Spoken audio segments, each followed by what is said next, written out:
بسم الله الرحمن الرحيم.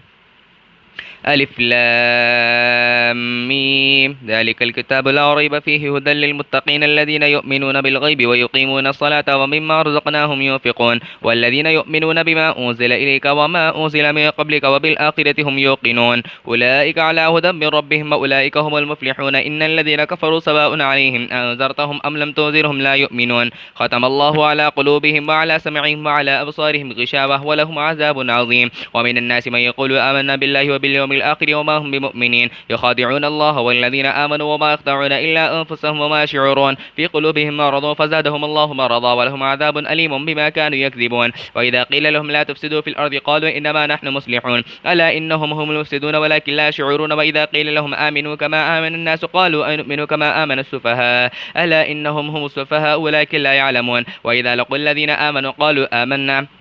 وإذا خلوا إلى شياطينهم قالوا إن معكم إنما نحن مستهزئون الله يستهزئ بهم ويمدهم في طغيانهم يعمهون أولئك الذين اشتروا الضلالة بالهدى فما ربحت تجارتهم وما كانوا مهتدين مثلهم كمثل الذي استوقد نارا فلما أضاءت ما حوله ذهب الله بنورهم وتركهم في ظلمات لا يبصرون صم بكم عمي فهم لا يرجعون أو كصيب من السماء فيه ظلمات ورعد وبرق يجعلون أصابعهم في آذانهم من الصواعق حذر الموت والله محيط بالكافرين يكاد البرق يخطف أبصارهم كلما أضاء لهم مشوا فيه وإذا أظلم عليهم قاموا ولو شاء الله لذهب بسمعهم وأبصارهم إن الله على كل شيء قدير يا أيها الناس اعبدوا ربكم الذي خلقكم والذين من قبلكم لعلكم تتقون الذي جعل لكم الأرض فراشا والسماء بناء وأنزل من السماء ماء فأخرج به من الثمرات رزقا لكم فلا تجعلوا لله أندادا وأنتم تعلمون وإن كنتم في ريب مما نزلنا على عبدنا فأتوا بسورة من مثله وادعوا شهداءكم من دون الله إن كنتم صادقين فإن لم تفعلوا ولا تفعلوا فاتقوا النار التي وقودها الناس والحجارة أعدت للكافرين وبشر الذين آمنوا وعملوا الصالحات أن لهم جنات تجري من تحت الأنهار كلما رزقوا منها من ثمرة رزقا قالوا هذا الذي رزقنا من قبل وأتوا به متشابها ولهم فيها أزواج مطهرة وهم فيها خالدون إن الله لا يستحي أن يضرب مثلا ما بعوضة فما فوقها فأما الذين آمنوا فيعلمون أنه الحق من ربهم وأما الذين كفروا فيقولون ماذا أراد الله بهذا مثلا يضل به كثيرا ويهدي به كثيرا وما يضل به إلا الفاسقين الذين ينقضون عهد الله من بعد ميثاقه ويقطعون ما أمر الله به أن يوصل ويفسدون في الأرض أولئك هم الخاسرون كيف تكفرون بالله وكنتم أمواتا فأحياكم ثم يميتكم ثم يحييكم ثم إليه ترجعون والذي خلق لكم ما في الأرض جميعا ثم استوى إلى السماء فسواهن سبع سماوات وهو بكل شيء عليم وإذ قال ربك للملائكة إني جاعل في الأرض خليفة قالوا تجعل فيها من يفسد فيها ويسفك الدماء ونحن نسبح بحمدك ونقدس لك قال إني أعلم ما لا تعلمون وعلم آدم الأسماء كلها ثم عرضهم على الملائكة فقال أنبئوني بأسماء هؤلاء إن كنتم صادقين قال سبحانك لا علم لنا إلا ما علمتنا إنك أنت العليم وعلى علي إنك أنت العليم الحكيم قال يا آدم أنبئهم بأسمائهم فلما أنبأهم بأسمائهم قال ألم أقل لكم إني أعلم غيب السماوات والأرض وأعلم ما تبدون وما كنتم تكتمون وإذ قلنا للملائكة اسجدوا لآدم فسجدوا إلا إبليس أبى واستكبر وكان من الكافرين وقلنا يا آدم اسكن أنت وزوجك الجنة وكلا منها رغدا حيث شئتما ولا تقربا هذه الشجرة فتكونا من الظالمين فأزلهما الشيطان عنها فأخرجهما مما كان فيه وقل اهبطوا بعضكم من بعض عدو لكم في الأرض مستقر ومتاع إلى حين فتلقى آدم من ربه كلمات فتاب عليه إنه هو التواب الرحيم قل اهبطوا منها جميعا فإما يأتينكم من هدى فمن اتبع هدى فلا خوف عليهم ولا هم يحزنون والذين كفروا وكذبوا بآياتنا أولئك أصحاب النار هم فيها خالدون يا بني إسرائيل اذكروا نعمتي التي أنعمت عليكم وأوفوا بعهدي أوف بعهدكم وإياي فارهبوني وآمنوا بما أنزلت مصدقا لما معكم ولا تكونوا أول كافر به ولا تشتروا بآياتي ثمنا قليلا وإياي فاتقون ولا تلبسوا الحق بالباطل تكتموا الحق وانتم تعلمون واقيموا الصلاة واتوا الزكاة واركعوا مع الراكعين تأمرون الناس بالبر وتنسون أنفسكم وأنتم تتلون الكتاب فلا تعقلون واستعينوا بالصبر والصلاة إنها لكبيرة إلا على الخاشعين الذين يظنون أنهم ملاقو ربهم وأنهم إليه راجعون يا بني إسرائيل اذكروا نعمتي التي أنعمت عليكم وأني فضلتكم على العالمين واتقوا يوما لا تجزي نفس عن نفس شيء ولا يقبل منها شفاعة ولا يأخذ منها عدل ولا هم ينصرون وإذا نجيناكم من آل فرعون يسومونكم سوء العذاب يذبحون أبناءكم ويستحيون نساءكم وفي ذلكم بلاء من ربكم عظيم وإذا فرقنا بكم البحر فأنجيناكم وأغرقنا آل فرعون وأنتم تنظرون وإذ وعدنا موسى 40 ليلة ثم اتخذتم العجل من بعد وأنتم ظالمون ثم عفونا عنكم من بعد ذلك لعلكم تشكرون وإذ آتينا موسى الكتاب والفرقان لعلكم تهتدون وإذ قال موسى لقومه يا قوم إنكم ظلمتم أنفسكم اتخاذكم العجل فتوبوا إلى بارئكم فقتلوا أنفسكم ذلكم خير لكم عند بارئكم فتاب عليكم إنه هو التواب الرحيم وإذ قلتم يا موسى لن نؤمن لك حتى نرى الله جهرة فأخذتكم الصاعقة وأنتم تنظرون ثم بعثناكم من بعد موتكم لعلكم تشكرون وظللنا عليكم الغمام وأنزلنا عليكم المن والسلوى كلوا من طيبات ما رزقناكم وما ظلمونا ولكن كانوا أنفسهم يظلمون وإذ قلنا ادخلوا هذه القرية فكلوا منها حيث شئتم رغدا وادخلوا الباب سجدا وقولوا حطة نغفر لكم خطاياكم وسنزيد المحسنين. فبدل الذين ظلموا قولا غير الذي قيل لهم فأنزلنا على الذين ظلموا رجزا من السماء بما كانوا يفسقون. وإذ استسقى موسى لقومه فقل اضرب بعصاك الحجر فانفجرت منه 12 عينا قد علم كل ناس مشربهم كلوا واشربوا من رزق الله ولا تعثوا في الأرض مفسدين. وإذ قلتم يا موسى لن نصبر على طعام واحد فادع لنا ربك يخرج لنا مما تنبت الأرض من مقلها وقثائها وفومها وعدسها وبصلها قال تستبدلون الذي هو أدنى بالذي هو خير اهبطوا مصر فإن لكم ما سألتم وضربت عليهم الذلة والمسكنة وباءوا بغضب من الله ذلك بأنهم كانوا يكفرون بآيات الله ويقتلون نبيا بغير الحق ذلك بما عصوا وكانوا يعتدون. إن الذين آمنوا والذين هادوا والنصارى والصابئين من آمن بالله واليوم الآخر وعمل صالحا فلهم أجر من عند ربهم ولا خوف عليهم ولا هم يحزنون. وإذا أخذنا ميثاقكم ورفعنا فوقكم الطور خذوا ما آتيناكم بقوة واذكروا ما فيه لعلكم تتقون ثم توليتم من بعد ذلك فلولا فضل الله عليكم ورحمته لكنتم من الخاسرين. ولقد علمتم الذين اعتدوا منكم في السبت فقلنا لهم كونوا قردة خاسئين فجعلناها نكالا لما بين يديها وما خلفها وموعظة للمتقين. وإذ قال موسى لقومه إن الله يأمركم أن تذبحوا بقرة قالوا أتتخذنا هزوا قال أعوذ بالله أن أكون من الجاهلين قال ادع لنا ربك يبين لنا ما هي قال إنه يقول إنها بقرة لا فارض ولا بكر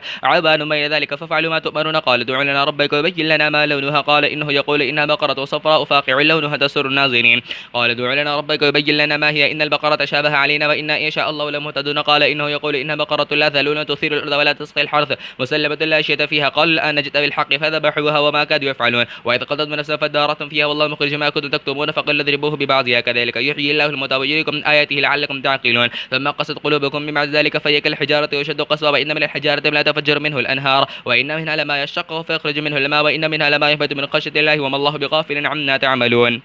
أفتطمعون أن يؤمنوا لكم وقد كان فريق منهم يسمعون كلام الله ثم يحرفونه من بعد ما عقلوه هم يعلمون. وإذا لقوا الذين آمنوا قالوا آمنا وإذا خلا بعضهم إلى بعض قالوا أتحدثونهم بما فتح الله عليكم ليحاجوكم به عند ربكم أفلا تعقلون. أولا يعلمون أن الله يعلم ما يسرون وما يعلنون وهم أميون لا يعلمون الكتاب إلا أماني وإنهم إلا يظنون. فويل للذين يكتبون الكتاب بأيديهم ثم يقولون هذا من عند الله ليشتروا به ثمنا قليلا فويل لهم مما كتبت أيديهم وويل لهم مما يكسبون. فقالوا لا تمسنا النار إلا أياما معدودة قل أتخذتم من عند الله عهدا فليخلف الله عهدهم تقولون على الله ما لا تعلمون. بلى ما كسب سيئة وأحاطت به خطيئته فأولئك أصحاب النار هم فيها خالدون والذين آمنوا وعملوا الصالحات أولئك أصحاب الجنة هم فيها خالدون. وإذا أخذنا ميثاق بني إسرائيل لا تعبدون إلا الله وبالوالدين إحسانا وذي القربى واليتامى والمساكين وقولوا للناس حسنا وأقيموا الصلاة وآتوا الزكاة ثم توليتم إلا قليلا منكم وأنتم معرضون. وإذا أخذنا ميثاقكم لا تسفكون دماءكم ولا تخرجون أنفسكم من دياركم ثم أقررتم وأنتم تشهدون ثم آتم هؤلاء تقتلون أنفسكم وتخرجون فريقا منكم من ديارهم تظاهرون عليهم بالإثم والعدوان وإن يأتوكم سارة تفادهم وهو محرم عليكم إخراجهم فتؤمنوا ببعض الكتاب وتكفرون ببعض أفتؤمنون ببعض الكتاب وتكفرون ببعض فما جزاء من يفعل ذلك منكم إلا خزي في الحياة الدنيا ويوم القيامة يردون إلى أشد العذاب وما الله بغافل عما تعملون. أولئك الذين اشتروا الحياة الدنيا بالآخرة فلا يخفف عنهم العذاب ولا هم ينصرون. ولقد آتينا موسى الكتاب وقفينا من بعد برسل وآتينا عيسى ابن مريم البينات وأيدناه بروح القدس أفكلما جاءكم رسول بما لا تهوى أنفسكم استكبرتم ففريقا كذبتم وفريقا تقتلون فقالوا قلوبنا غلف بل لعنهم الله بكفرهم فقليلا ما يؤمنون. لما جاءهم كتاب من عند الله مصدق لما معهم وكانوا من قبل يستفتحون على الذين كفروا فلما جاءهم ما عرفوا كفروا به فلعنة الله على الكافرين. بئس ما اشتروا به أنفسهم يكفر بما أنزل الله بغيا أن ينزل الله من فضله على من يشاء من عباده فباءوا بغضب على غضب وللكافرين عذاب مهين. وإذا قيل لهم آمنوا بما أنزل الله قالوا نؤمن بما أنزل علينا ويكفرون بما وراءه وهو الحق مصدق لما معهم قل فلما تقتلون أنبياء الله من قبل إن كنتم مؤمنين ولقد جاءكم موسى بالبينات ثم اتخذتم من عجل من بعد ما أنتم ظالمون. وإذا أخذنا ميثاقكم ورفعنا فوقكم الطور خذوا ما آتيناكم بقوة واسمعوا قال سمعنا وعصينا واشربوا في قلوبهم من عجل بكفرهم قل بئس ما يأمركم به إيمانكم إن كنتم مؤمنين. قل إن كانت لكم الدار الآخرة عند الله خالصة من الناس فتمنوا الموت إن كنتم صادقين ولن يتمنوه أبدا بما قدمت أيديهم الله عليم بالظالمين. ولا تجدنهم أحرص الناس على حياة ومن الذين أشركوا يود أحدهم لا يعمر 1000 سنة وما هو بمزحزحه من العذاب أن يعمر والله بصير بما يعملون. قل ما كان عدوا لجبريل فإنه نزله على قلبك بإذن الله وصدق لما بين أيديه وهدى وبشرى للمؤمنين. ما كان عدوا لله وملائكته ورسله وجبريل وميكال فإن الله عدو للكافرين. ولقد أنزلنا إليك آيات بينات ما يكفر بها إلا الفاسقون وكلما عاهدوا عهدا نبذ فريق منهم والأكثرهم لا يؤمنون. ولما جاءهم رسول من عند الله مصدق لما معهم نبذ فريق من الذين أوتوا الكتاب كتاب الله وراء ظهورهم كأنهم لا يعلمون. واتبعوا ما تتلو الشياطين على ملك سليمان وما كفر سليمان ولكن الشياطين كفروا يعلمون الناس السحر وما أنزل على الملكين ببابل هاروت وماروت وما يعلمان من أحد حتى يقولا إنما نحن فتنة فلا تكفر فيتعلمون منهما ما يفرقون به بين المرء والزوج وما هم بضارين به من أحد إلا بإذن الله ويتعلمون ما يضرهم ولا ينفعهم ولقد علموا لمن اشتراه ما له في الآخرة من خلاق ولبئس ما شروا به أنفسهم لو كانوا يعلمون. ولو أنما آمنوا اتقوا لما ثبت من عند الله خير لو كانوا يعلمون. يا أيها الذين آمنوا لا تقولوا راعينا وقولوا انظرنا واسمعوا للكافرين عذاب أليم. ما يود الذين كفروا من أهل الكتاب الكتاب ولا المشركين أن ينزل عليكم من خير من ربكم والله يختص برحمته من يشاء والله ذو الفضل العظيم. ما نسخ من آية أو ننسها نأتي بخير منها مثلها ألم تعلم أن الله على كل شيء قدير ألم تعلم أن الله له ملك السماوات والأرض وما لكم من دون الله من ولي ولا نصير. أم تريدون أن تسألوا رسولكم كما سئل موسى من قوله ومن يتبدل الكفر بالإيمان فقد ضل سواء السبيل ود كثير من أهل الكتاب لا يردونكم من بعد إيمانكم كفارا حسد من عند أنفسهم من بعد ما تبين لهم الحق فاعفوا واصفحوا حتى يأتي الله بأمره إن الله على كل شيء قدير. فأقيموا الصلاة وآتوا الزكاة وما تقدموا لأنفسكم من خير تجدوه عند الله إن الله بما تعملون بصير. فقالوا لن يدخل الجنة إلا ما كان هدى ونصارى تلك أمانيهم قل هاتوا برهانكم إن كنتم صادقين. فلا من أسلم وجهه لله وهو محسن فله أجر عند ربي ولا خوف عليهم ولا هم يحزنون. وقالت اليهود ليست النصارى على شيء وقالت النصارى ليست اليهود على شيء وهم يتلون الكتاب كذلك قال الذين لا يعلمون مثل قولهم فالله يحكم بينهم يوم القيامة فيما كانوا فيه يختلفون ومن أظلم ممن منع مساجد الله أن يذكر فيها اسمه وسعى في خرابها أولئك ما كان لهم أن يدخلوها إلا خائفين لهم في الدنيا خزي ولا في الآخرة عذاب عظيم. ولله المشرق والمغرب فأينما تولوا فثم وجه الله إن الله واسع عليم. وقال اتخذ الله ولدا سبحانه بل له ما في السماوات والأرض كل له قانتون بديع السماوات والأرض وإذا قضى أمرا فإنما يقول له كن فيكون. وقال الذين لا يعلمون له لا يكلمنا الله أو تأتينا آية كذلك قال الذين من قبلهم مثل قولهم تشابهت قلوبهم قد بينا الآية لقوم يقولون إن أرسلناك بالحق بشيرا ونذيرا ولا تسأل عن أصحاب الجحيم ولا ترضى عنك اليهود ولا النصارى حتى تتبع ملتهم قل إن هدى الله والهدى ولن اتبعت أهواءهم بعد الذي جاءك من العلم ما لك من الله من ولي ولا نصير. الذين آتيناهم الكتاب يتلونه حق تلاوته أولئك يؤمنون به ويكفرون فأولئك هم الخاسرون. يا بني إسرائيل اذكروا نعمتي التي أنعمت عليكم وأني فضلتكم على العالمين واتقوا يوما لا تجزي نفس عن نفس شيئا ولا يقبل من عدل ولا تنفعها شفاعة ولا هم ينصرون.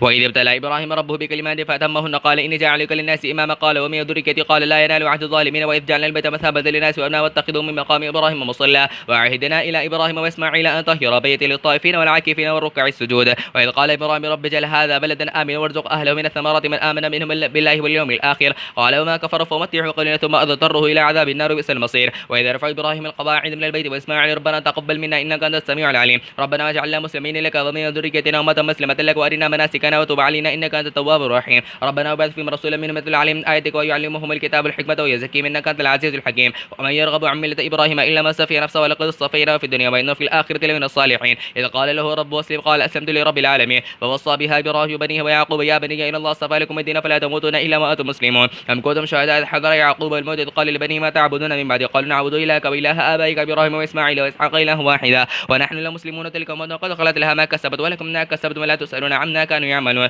فقالوا كونوا هودا أو نصارى تهتدوا قل بل ملة إبراهيم حنيفا وما كان من المشركين قولوا آمنا بالله وما أنزل إلينا وما أنزل إلى إبراهيم وإسماعيل وإسحاق ويعقوب الأسباط وما أوتي موسى وعيسى وما أوتي النبيون من ربهم لا نفرق بين أحد منهم ونحن له مسلمون. فإن آمنوا بمثل ما آمنتم به فقد اهتدوا وتولوا فإنما في شقاق فسيكفيكم الله وهو السميع العليم. صبغة الله وما أحسن من الله صبغة ونحن له عابدون قل تحاجوننا في الله وهو ربنا وربكم ولنا أعمالنا ولكم أعمالكم ونحن له مخلصون. أم تقولون إن إبراهيم وإسماعيل وإسحاق ويعقوب الأسباط كانوا هودا أو نصارى قل أنتم أعلم أم الله ومن أظلم مما كتم شهادة عنده من الله وما الله بغافل عما تعملون. تلك أمة قد خلت لها ما كسبت ولكم ما كسبتم ولا تسألون عما كانوا يعملون. سيقول السفهاء من الناس ما ولاهم عن قبلتهم التي كانوا عليها قل لله المشرق والمغرب يهدي من يشاء إلى صراط مستقيم وكذلك جعلناكم أمة وسطا لتكونوا شهداء على الناس ويكون الرسول عليكم شهيدا وما جعلنا القبلة التي كنت عليها إلا لنعلم من يتبع الرسول ممن ينقلب على عقبيه وإن كانت لكبيرة إلا على الذين هدى الله وما كان الله ليضيع إيمانكم إن الله بالناس لرؤوف رحيم. قد نرى تقلب وجهك في السماء فلنولينك قبلة ترضاها فول وجهك شطر المسجد الحرام حيثما كنتم فولوا وجوهكم شطره وإن الذين أوتوا الكتاب ليعلمون أنه الحق من ربهم وما الله بغافل عما يعملون. ولئن أتيت الذين أوتوا الكتاب بكل آية ما تبع قبلتك وما أنت بتابع قبلتهم وما بعضهم بتابع قبلة بعض ولئن اتبعت أهواءهم من بعد ما جاءك من العلم إنك إذا لمن الظالمين. الذين آتيناهم الكتاب يعرفونه كما يعرفون أبناءهم وإن فريقا منهم ليكتمون الحق وهم يعلمون.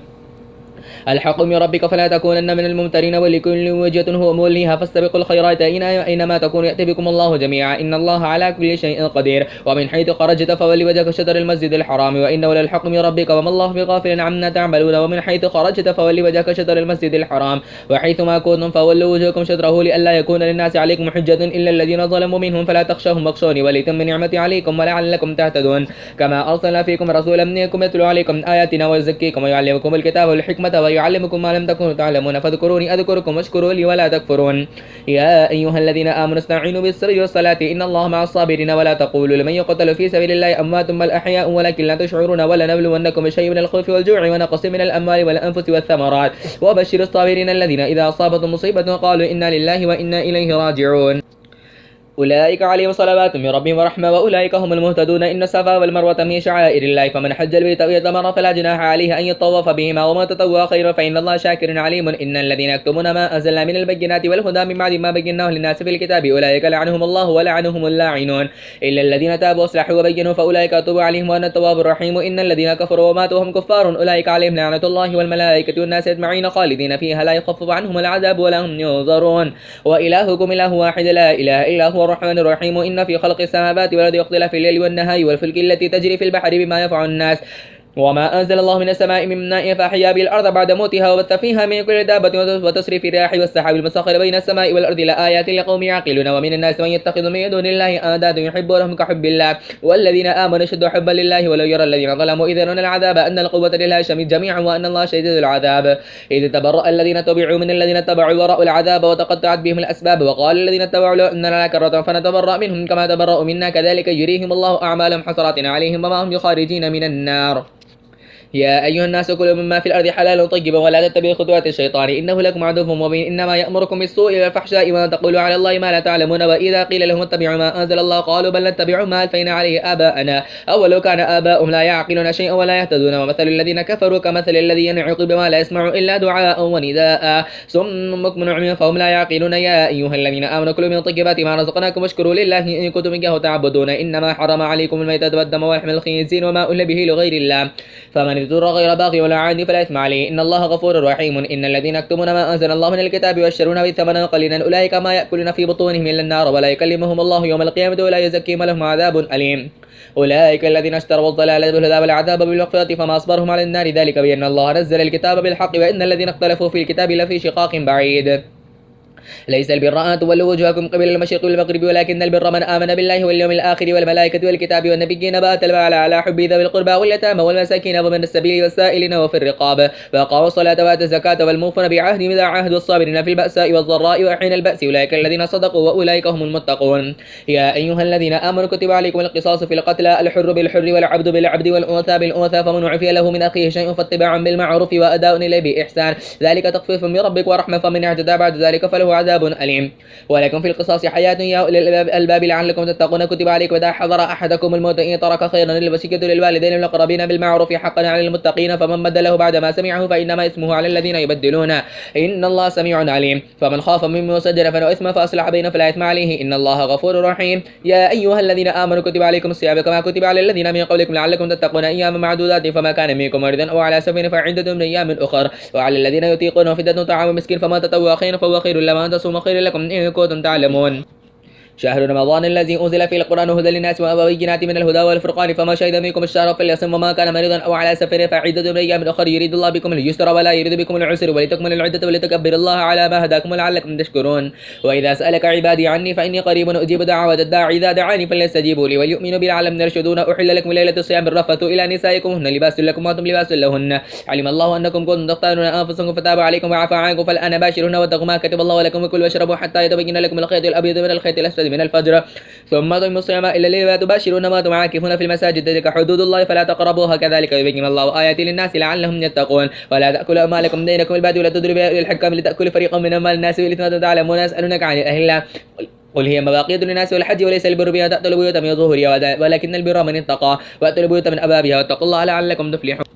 وقاتلوا في سبيل الله الذين يقاتلون لكم ولا تعتدوا إن الله لا يحب المعتدين وقتلوهم حيث ثقفتموهم وأخرجوهم من حيث أخرجوكم الفتنة والشد من القتل ولا تقاتلوهم عند المسجد الحرام حتى يقاتلكم فيه فإن قاتلكم فقتلوهم كذلك جزاء الكافرين فإن ينتهوا فإن الله غفور رحيم. وقاتلوهم حتى لا تكون فتنة ويكون الدين لله فإن ينتهوا فلا عدوان إلا على الظالمين. الشهر الحرام بالشهر الحرام والحرمات قصاص فمن يعتدى عليكم فاعتدوا عليه بمثل ما اعتدى عليكم واتقوا الله واعلموا أن الله مع المتقين. وأنفقوا في سبيل الله ولا تلقوا بأيديكم إلى التهلكة وأحسنوا إن الله يحب المحسنين. وأتموا الحج والعمرة لله فإن أحسنتم فما استيسر من الهدي ولا تحلقوا رؤوسكم حتى يبلغ الهدي محله فما كان منكم مريضا أو به أذى من رأسه ففدية من صيام أو صدقة أو نسك فإذا أمنتم فما تمتع بالعمرة إلى الحج فما استيسر من الهدي فمن لم يجد فصيام 3 أيام في الحج و7 إذا رجعتم تلك 10 كاملة ذلك لمن لم يكن أهل حاضر المسجد الحرام واتقوا الله واعلموا أن الله شديد العقاب. الحج أشهر معلومات فمن فرض فيهن الحج فلا رفث ولا فسوق ولا جدال في الحج وما تفعل من خير يعلمه الله وتزودوا فإن خير الزاد التقوى واتقون يا أولي الألباب. ليس عليكم جناح أن تبتغوا فضلا من ربكم فإذا أفضتم من عرفات فاذكروا الله عند المشعر الحرام واذكروا كما هداكم وإن كنتم من قبل من الضالين ثم نفيتم من حيث أفاض الناس واستغفروا الله إن الله غفور رحيم. فإذا قضيتم مناسككم فاذكروا الله كذكركم آباءكم وأشد ذكرا. من الناس من يقول ربنا آتنا في الدنيا وما له في الآخرة من خلاق ومنهم من يقول ربنا آتنا في الدنيا حسنة وفي الآخرة حسنة وقنا عذاب النار أولئك لهم نصيب مما كسبوا الله سريع الحساب. واذكروا الله في أيام معدودات فما تعجل في يوم فلا إثم عليه وما تأخر فلا إثم عليه من اتقوا الله واعلموا أنكم إليه تحشرون. ومن الناس من يعجبك قوله في الحياة الدنيا ويشهد الله على ما في قلبه وهو لد الخصام. وإذا تولى سعى في الأرض ليفسد فيها ويهلك الحرث والنسل والله لا يحب الفساد. وإذا قيل له اتق الله أخذته العزة بالإثم فحسبه جهنم ولبئس المهاد. ومن الناس من يشري نفسه ابتغاء مرضات الله والله رؤوف بالعباد. يا أيها الذين آمنوا ادخلوا في السلم كافة ولا تتبعوا خطوات الشيطان إنه لكم عدو مبين. فإن زللتم من بعد ما جاءتكم البينات فاعلموا أن الله عزيز حكيم. هل يظن إلا أن يأتيهم الله في ظلل من الغمام والملائكة وقضي الأمر وإلى الله ترجع الأمور. سل بني إسرائيل كم آتينا من آية بينة ومن يبدل نعمة الله من بعد ما جاءوا فإن الله شديد العقاب. زين للذين كفروا الحياة الدنيا ويسخرون من الذين آمنوا والذين اتقوا فوقهم يوم القيامة. زين الذين كفروا الحياة الدنيا ويسخرون من الذين آمنوا والذين اتقوا فوقهم يوم القيامة والله يرزق من يشاء بغير حساب. كان الناس أمة واحدة فبعث الله نبينا مبشرين ومنذرين ما أنزل معهم الكتاب بالحق ليحكم بين الناس فيما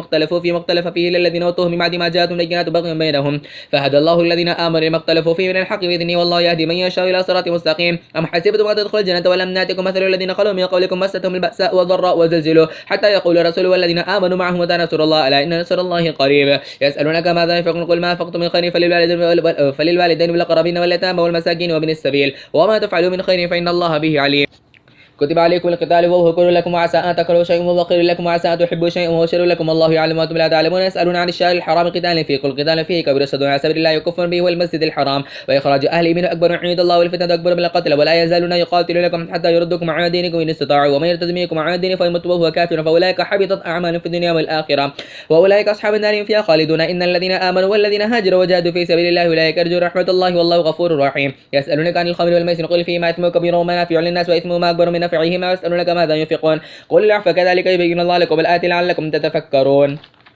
في الدنيا والآخرة. ويسألونك عن اليتامى فقل إصلاح لهم خير وأن تخالطوا فإخوانكم والله يعلم المفسد من المصلح ولو شاء الله لأعنتكم من الله عزيز حكيم. ولا تنكحوا المشركات حتى يؤمنوا ولا أمة مؤمنة خير من مشركة ولو أعجبتكم ولا تنكحوا المشركين حتى يؤمنوا ولا عبد مؤمن خير من مشرك ولا أعجبكم أولئك دعون إلى النار والله يدعو إلى الجنة والمغفرة بإذنه ويبين آيات للناس لعلهم يتذكرون. ويسألونك عن المحيض قل وأنا فاعتزلوا النساء في المحيض ولا تقربون حتى يطهرن فإذا تطهرن فأتوهن من حيث أمركم الله إن الله يحب التوابين ويحب المتطهرين. نساؤكم حرث لكم فأتوا حرثكم أن شئتم وقدموا لأنفسكم واتقوا الله واعلموا أنكم ملاقوه وبشر المؤمنين ولا تجعلوا الله عرضة لإيمانكم وتبروا وتتقوا وتصلحوا بين الناس والله سميع عليم. لا يؤاخذكم الله باللغو في إيمانكم ولكن يؤاخذكم بما كسبت قلوبكم والله غفور حليم. الذين يؤلون من نسائهم تربصوا 4 أشهر فإن الله غفور رحيم ومن عزم الطلاق فإن الله سميع عليم. والمطلقات يتربصن بأنفسهن 3 قروء ولا يحل لهن أن يكتمن ما خلق الله في أرحامهن إن كن يؤمن بالله واليوم الآخر وبعولتهن حق بردن في ذلك إن أرادوا إصلاحا ولهن مثل الذي عليهن بالمعروف وللرجال عليهن درجة والله عزيز حكيم.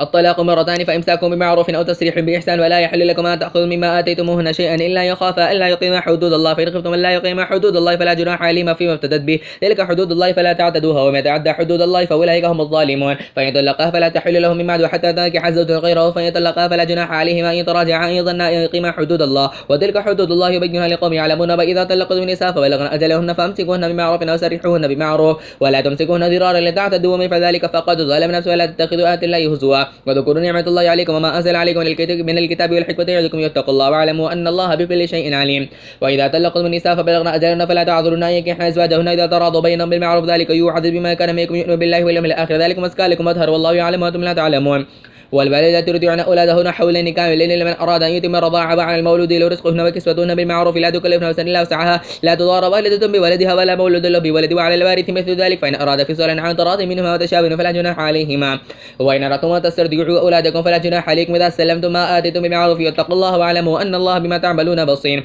والذين توفون منكم ويذرون أزواجا يتربصن بأنفسهن 4 أشهر وعشرا فإذا بلغن أجلهن فلا جناح عليكم فيما فعلن في أنفسهن بالمعروف والله بما تعملون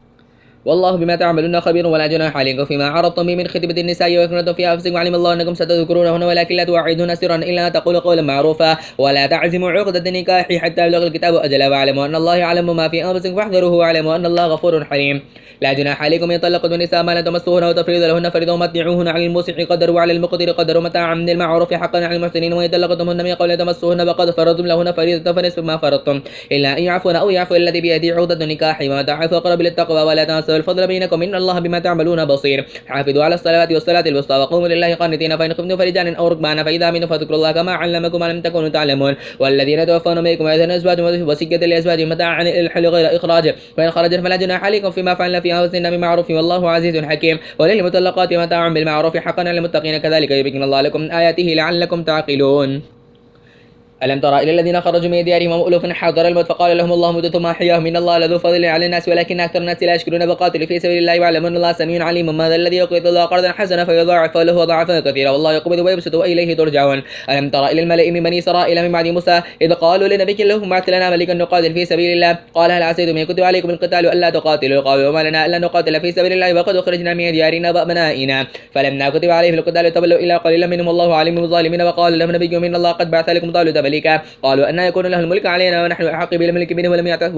ولم يؤت سعة من المال قال إن الله اصطفاه عليكم وزاده بسطة في العلم والجسم والله يؤتي ملكه من يشاء والله واسع عليم. فقال لهم نبيهم إن آيات ملكه أن يأتيكم التابوت فيه سكينة من ربكم وبقية مما ترك آل موسى وآل هارون تحمله الملائكة إن في ذلك لآية لكم إن كنتم مؤمنين. فلما فصل طالوت بالجنود قال إن الله مبتليكم بنهر فما شربوا منه فليس مني ومن لم يطعمه فإنه مني إلا من اغترف غرفة من بيده فشربوا منه إلا قليلا منهم فلما جاوزوه هو والذين آمنوا معه قالوا لا طاقة لنا اليوم بجالوت وجنوده قال الذين يظنون أنهم ملاقوا الله كم من فئة قليلة غلبت فئة كثيرة بإذن الله والله مع الصابرين. ولما برزوا لجالوت وجنوده قالوا ربنا افرغ علينا صبرا وثبت قدامنا وانصرنا على القوم الكافرين فهزموهم باذن الله. وقتل داود جالوت واتاه الله الملك والحكمه وعلمه مما يشاء ولولا دفع الله الناس بعضهم ببعض لفسدت الارض ولكن الله ذو فضل على العالمين. تلك آيات الله نتلو عليك بالحق وانك لمن المرسلين. تلك الرسل فضلنا بعضهم على بعض منهم ما كلم الله ورفع بعضهم درجات وآتينا عيسى ابن مريم البينات وأيدناه بروح القدس ولو شاء الله ما قتل الذين من بعد ما جاءتهم البينات ولكن اختلفوا فمنهم من آمن ومنهم من كفر ولو شاء الله ما قتلوا ولكن الله يفعل ما يريد. يا أيها الذين آمنوا أنفقوا مما رزقناكم من قبل أن يأتي يوم لا بيع فيه ولا خلة ولا شفاعة والكافرون هم الظالمون. الله لا إله إلا هو الحي القيوم لا تأخذه سنة ولا نوم له ما في السماوات وما في الأرض. ماذا الذي يشفع عنده إلا بإذنه يعلم ما بين أيديهم وما خلفهم ولا يحيطون بشيء من علمه إلا بما شاء وسع كرسيه السماوات والأرض ولا يؤوده حفظهما وهو العلي العظيم. لا إكراه في الدين قد تبين الرشد من الغي فمن يكفر بالطاغوت ويؤمن بالله فقد استمسك بالعروة الوثقى لا انفصام لها والله سميع عليم. الله ولي الذين آمنوا يخرجهم من الظلمات إلى النور والذين كفروا أولياءهم الطاغوت يخرجونهم من النور إلى الظلمات أولئك أصحاب النار هم فيها خالدون. ألم تر إلى الذي حاج إبراهيم في ربه أن آتاه الله الملك إذ قال إبراهيم ربي الذي يحيي ويميت قال أنا أحيي ويميت قال إبراهيم فإن الله يأتي بالشمس من المشرق فأتي بها من المغرب فبيهدى الذي كفر والله لا يهدي القوم الظالمين. أو كالذي مر على قرية وهي خاوية على عروشها قال أن يحيي هذه الله بعد موتها فأماته الله 100 عام ثم بعثه قال كم لبثت قال لبثت يوما أو بعض يوم قال بل لبثت 100 عام فانظر إلى طعامك وشرابك لم يتسنى وانظر إلى حمارك ولنجعل لك آيات للناس وانظر إلى عظامك فنشزها ثم نكسوها لحما فلما تبين له قال أعلم أن الله على كل شيء قدير. وإذ قال إبراهيم ربي أرني كيف تحيي الموتى قال أولم تؤمن قال بلى ولكن ليطمئن قلبي قال فخذ 4 من الطير فسرهن إليك ثم اجعل على كل جبل منهن جزءا ثم ادعهن يأتي لك سعيا واعلم أن الله عزيز حكيم. مثل الذين ينفقون مالا في سبيل الله كمثل حبة أنبتت 7 سنابل في كل سنبلة 100 حبة والله يضاعف لمن يشاء والله واسع عليم. الذين ينفقون مالا في سبيل الله ثم لا يتبعون ما أنفقوا منا ولا أذى لهم أجر عند ربهم ولا خوف عليهم ولا هم يحزنون قولوا معروف ومغفرة خير من صدقة يتبعها أذى والله غني حليم. يا أيها الذين آمنوا لا تبطلوا صدقاتكم بالمن ولا ذاك الذي ينفق ماله رئاء الناس ولا يؤمن بالله واليوم الآخر فمثله كمثل صفوان عليه تراب فأصابه وابلا فتركه صلدا لا يقدرون على شيء مما كسبوا والله ولا يهدي القوم الكافرين. ومثل الذين ينفقون اموالهم ابتغاء مرضات الله وتثبيتا من أنفسهم كمثل جنة بربوة أصابها وابل فأتت كلها ضيفين فإن لم يصبها وابل فتلوا الله بما تعملون بصيرا. يود أحدكم أن تكون له جنة من نخيل وأعناب تجري من تحت الأنهار له فيها من كل الثمرات وأصابه الكبر وله ذرية ضعفاء فأصابها يسار في نار فاحترقت كذلك يبين الله لكم الآيات لعلكم تتفكرون. يا أيها الذين آمنوا أنفقوا من طيبات ما كسبتم ومما أخرجنا لكم من الأرض ولا تيمموا الخبيث منه تنفقون ولستم بآخذيه إلا تبغضوا فيه واعلموا أن الله غني حميد. الشيطان يعدكم الفقر ويأمركم بالفحشاء والله يعدكم مغفرة منه وفضلا والله واسع عليم. يؤتي الحكمة من يشاء ومن يؤتي الحكمة فقد أوتي خيرا كثيرا ما ذكروا إلا أولي الألباب. وما أنفقتم من نفقة أو نذرتم من نذر فإن الله يعلم وما للظالمين من أنصار. حين تبدو الصدقات فنعمها وما تخفوها وتؤتوا الفقراء فهو خير لكم ويكفر عنكم من سيئاتكم والله بما تعملون خبير. ليس عليك هداهم ولكن الله يهدي من يشاء وما تنفقوا من خير فلأنفسكم وما تنفقون إلا ابتغاء وجه الله وما تنفقوا من خير فإليكم وأنتم لا تظلمون. للفقراء الذين يحسنوا في سبيل الله لا يستطيعون أن ينفقون يحسبهم الجاهل أغنياء من التعفف تعرفهم بسيماهم لا يسألون الناس إلحافا وما تنفقون من خير فإن الله به عليم. الذين ينفقون أموالهم بالليل والنهار سرا وعلانية فلهم أجر عند ربهم ولا خوف عليهم ولا هم يحزنون. الذين يأكلون الربا لا يقومون إلا كما يقوم الذي يتخبط الشيطان من المس. ذلك بأنهم قالوا إنما البيع مثل الربا وأحل الله البيع وحرم الربا. ذلك بأنهم قالوا إنما البيع مثل الربا وأحل الله البيع وحرم الربا. فما جاءهم موعظة من ربه فاتها فلما سلف أمره إلى الله ومن عاد فأولئك أصحاب النار فيها خالدون. ومحق الله الربا والصدقات والله لا يحمي كل كفار أثيم. إن الذين آمنوا بالصالحات وأقاموا الصلاة وآتوا الزكاة لهم أجر عند ربهم ولا خوف عليهم ولا هم يحزنون. يا أيها الذين آمنوا اتقوا الله وذروا ما بقي من الربا إن كنتم مؤمنين فإن لم تفعلوا فأذنوا بحرب من الله ورسوله وتدعوا فلكم رؤوس أموالكم لا تظلمون ولا تظلمون. وإن كان ذو عسرة فنذرة إلى ما يسر وأن تصدقوا خير لكم إن كنتم تعلمون واتقوا يوما ترجعون فيه إلى الله ثم توفى كل نفس ما كسبت وهم لا يظلمون. يا أيها الذين آمنوا إذا تداينتم بدين إلى أجل مسمى فاكتبوه يكتب بينكم كاتب بالعدل ولا يأبى كاتب أن يكتب كما علمه الله فليكتب وليملل الذي عليه الحق وليتق الله ربه ولا يبخس منه شيئا فإن كان الذي عليه الحق سفيها أو ضعيفا أو لا يستطيع أن يمل له فليملل بالعدل واستشهدوا شهيدين من رجالكم فلم يكونا رجلين فرجل وامرأتان مما ترضون من الشهداء يتضل إحداهما فتذكر إحداهما الأخرى ولا يأبى الشهداء إذا ما دعوا ولا تسموا وتكتبوا صغيرا أو كبيرا إلى أجله ذلك يخطئ عند الله وأقوم للشهادة والدراء إلا تكون تجارة حاضرة تديرون بينكم فليس عليكم جناح ألا تكتبوها وأشهدوا إذا تبايعتم ولا يضار كاتب ولا شهيد وإن تفعلوا فإنه فسوق بكم واتقوا الله ويعلمكم الله والله بكل شيء عليم. وإن كنتم على سفر ولم تجدوا كاتبا فرهان مقبوضا فإن أمن بعضكم بعضا فليؤدي الذي تؤمن أمانته وليتق الله ربه ولا تكتموا الشهادة ويكتمها فإنه آثم وقريب والله بما تعملون عليم. لله ما في السماوات وما في الأرض وتبدوا ما في أنفسكم وتخفوا يحاسبكم إلى فيغفر لمن يشاء ويعذب من يشاء والله على كل شيء قدير. آمن الرسول بما أنزل إليه من ربه والمؤمنون كل آمن بالله وملائكته وكتبه ورسله لا نفرق بين أحد من رسله وقالوا سمعنا وأطعنا غفرانك ربنا وإليك المصير. لا يكلف الله نفسا إلا وسعها ما كسبت عليها ما اكتسبت ربنا لا تؤاخذنا إن نسينا واخطأنا ربنا ولا تحملنا إصرا كما حملته على الذين من قبلنا ربنا ولا تحملنا ما لا طاقة لنا به واعف عنا واغفر لنا وارحمنا أنت مولانا فانصرنا على القوم الكافرين.